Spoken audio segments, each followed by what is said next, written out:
Assalamualaikum warahmatullahi wabarakatuh. Kami dari kelompok 9 akan menjelaskan mengenai bab manajemen investasi internasional.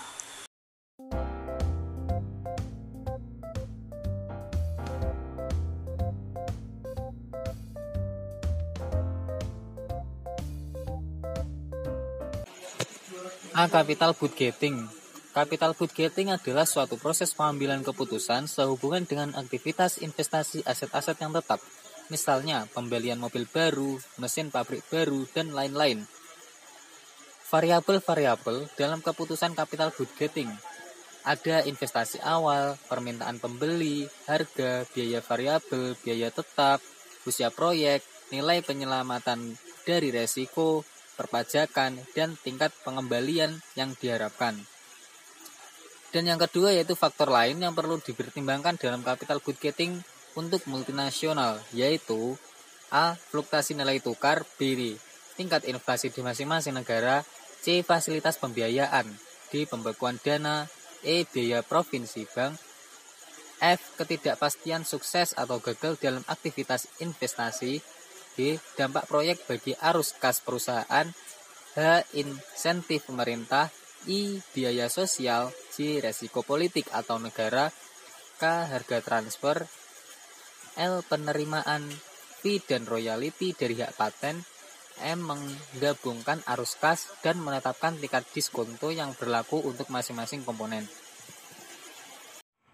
Nah, selanjutnya yaitu dasar-dasar capital budgeting.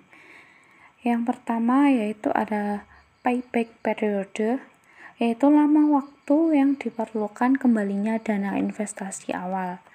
Yang kedua yaitu net present value, adalah nilai bersih waktu sekarang dari sebuah proyek investasi.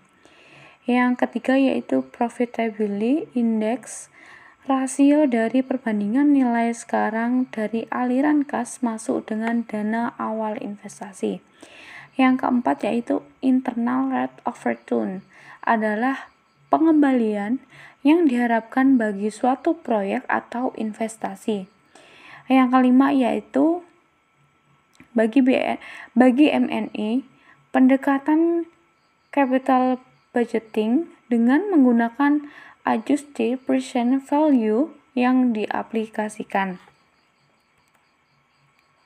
Nah, B. Analisis pengaruh fluktuasi kurs alas terhadap foreign direct investment. Nah, berdasarkan payback periode sebagai ilustrasi dari analisis internasional capital budgeting, di bawah ini akan diberikan contoh dengan menggunakan perhitungan PP atau payback periode. Seorang pengusaha membeli sebuah dari luar negeri seharga 10.000 US dollar yang memiliki usia ekonomis selama 5 tahun. Mesin tersebut diharapkan akan menghasilkan cash flow sebesar 25 juta per tahun. Nilai tukar pada tahun pertama yaitu 9.000 US dollar dan setiap tahun mengalami depresiasi 10% terhadap US dollar. Berdasarkan data atau informasi di atas, saudara diminta untuk menentukan kelayakan proyek berdasarkan payback periodenya. Ada cash flow tahun pertama, tahun kedua, tahun ketiga, tahun keempat, tahun kelima, dan total cash flow selama 5 tahun. Nah, cash flow rata-rata per tahunnya itu. Nah, terus payback periode, dan dari data di atas yang disimpulkan bahwa proyek investasi tersebut layak dilakukan berdasarkan payback periode selama 4,3 tahun yang ternyata lebih kecil daripada usia ekonomi proyek selama 5 tahun. Poin yang selanjutnya yaitu berdasarkan NPV atau Net Present Value. Sebagai ilustrasi dari analisis internasional capital budgeting, di bawah ini akan diberikan contoh dengan menggunakan perhitungan NPV. yaitu sebuah USA company akan melakukan foreign investment di Prancis dengan nilai proyek sebesar 2 juta euro, cash flow yang diharapkan sebesar 0,9 juta euro per tahun selama 3 tahun, nilai tukar atau current spot rate USD 2 per euro atau 0,5 USD. Risk free di USA yaitu 5% dan di Prancis 7%. Sedangkan required return yang diperlukan oleh USA company yaitu 10%.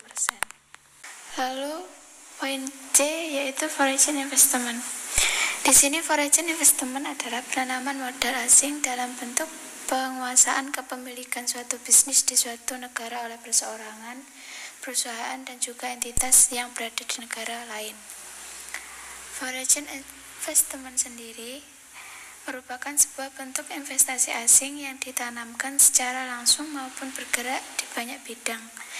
Dalam arus investasi asing langsung ini tidak termasuk investasi dari portofolio global yang berbentuk saham melalui jual beli dari bursa saham, obligasi maupun surat berharga lainnya. Dan dibandingkan hutang luar negeri, foreign direct investment ini kerap dianggap lebih menguntungkan serta lebih aman untuk membiayai pembangunan. Hal ini selain karena faktor risiko dari kegagalan usaha yang dipegang oleh investor asing lebih sedikit jika dibandingkan dengan hutang luar negeri, yang mana negara memiliki kewajiban yang mengikat untuk membayar hutang tersebut sekaligus bunganya juga. Foreign direct investment ini juga kerap dipahami sebagai sebuah alat atau media dalam sistem perekonomian dunia dengan dinamika yang sudah mengglobal. Adapun faktor-faktor yang berpengaruh dalam investasi, yaitu kepercayaan kepada pemerintah, stabilitas sosial politik, stabilitas ekonomi makro, keuntungan yang diharapkan, resiko, demokrasi, kualitas sumber daya manusia, kelembagaan atau tata kelola yang baik, kemudahan untuk mencari lahan, suku bunga, nilai tukar, tingkat inflasi, dan infrastruktur.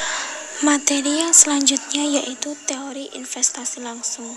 Penanaman modal asing langsung atau yang disebut dengan FDI, Foreign Direct Investment, terjadi ketika sebuah perusahaan dari suatu negara menanamkan modalnya dalam jangka waktu panjang ke perusahaan di negara lain. Negara asal perusahaan yang menanamkan modal itu disebut host country, sementara negara tempat investasi yang dituju disebut home country. Menurut Krugman 1988, yang dimaksud dengan penanaman modal asing langsung yaitu arus modal internasional di mana perusahaan dari satu negara memperluas atau mendirikan perusahaan-perusahaannya. Investasi langsung luar negeri dapat mengambil beberapa bentuk, yaitu diantaranya pembentukan suatu perusahaan di mana perusahaan dari negara penanam modal memiliki mayoritas saham-saham, pembentukan suatu perusahaan di negara pengimpor modal-modal atau menaruh aset tetap di negara lain oleh perusahaan nasional dari negara penanam modal. Menurut Mosa, terdapat 3 kategori teori assuming perfect market, yaitu yang pertama, the differential rate of return hypothesis.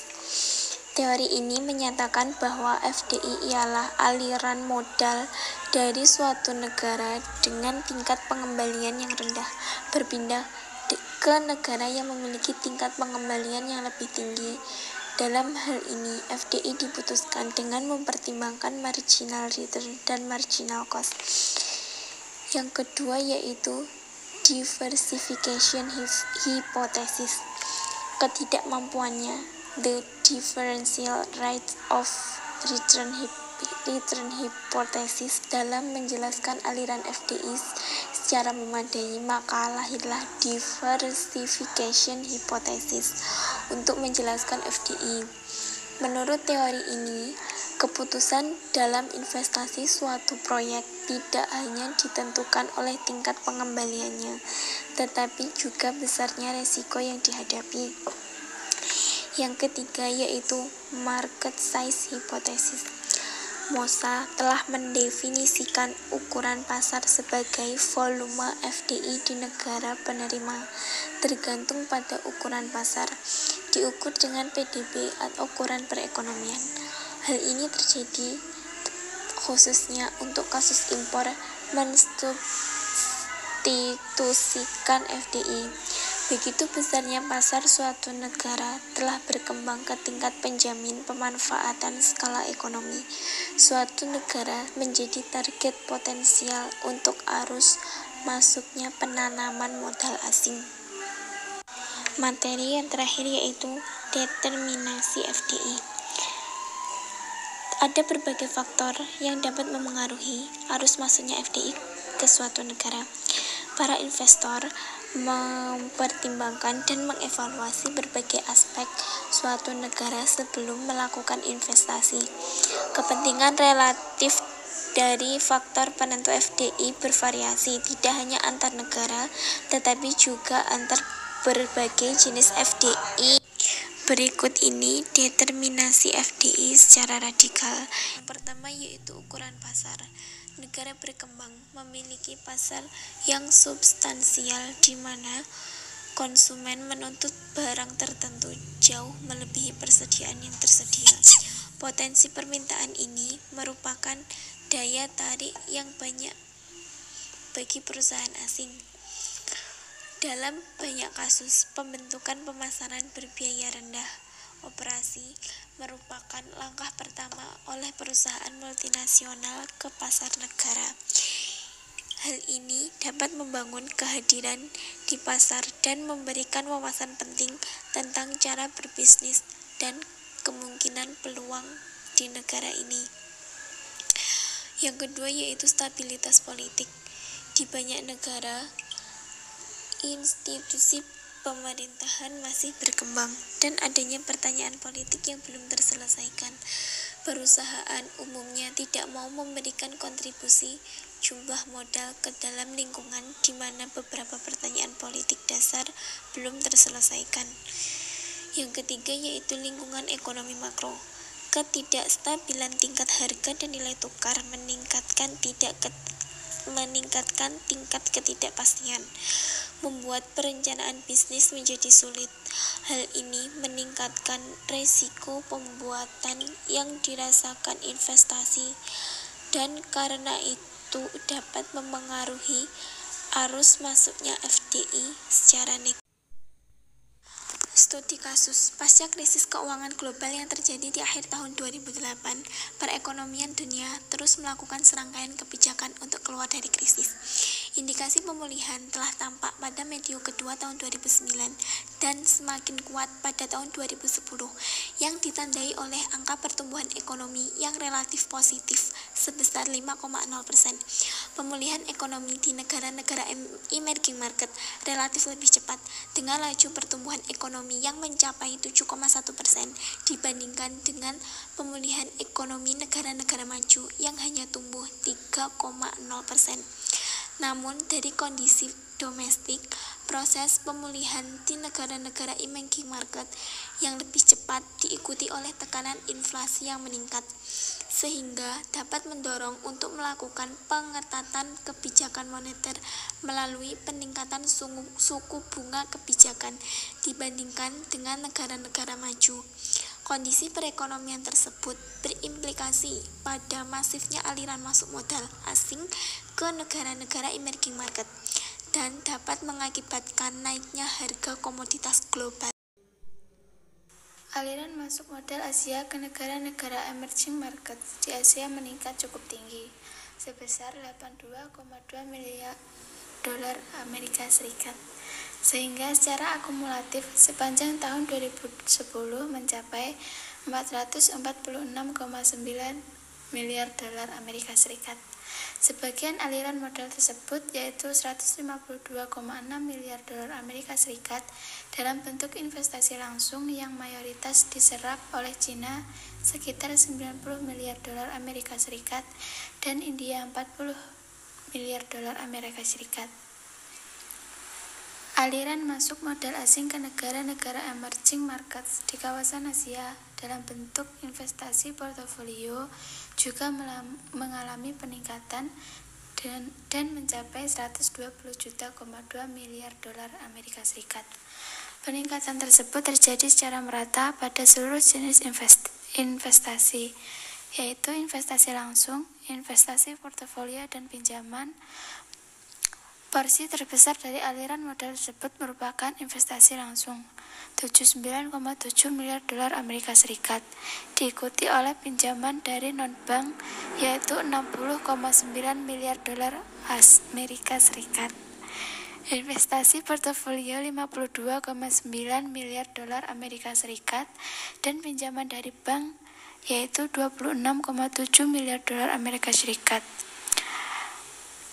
Di Indonesia, perkembangan foreign direct investment pasca krisis keuangan global yaitu pada tahun 2009 mengalami penurunan dari 9.318 juta dolar Amerika Serikat menjadi 4.877 juta dolar Amerika Serikat, dan pada tahun 2010 mengalami peningkatan secara signifikan menjadi 13.771 juta dolar Amerika Serikat.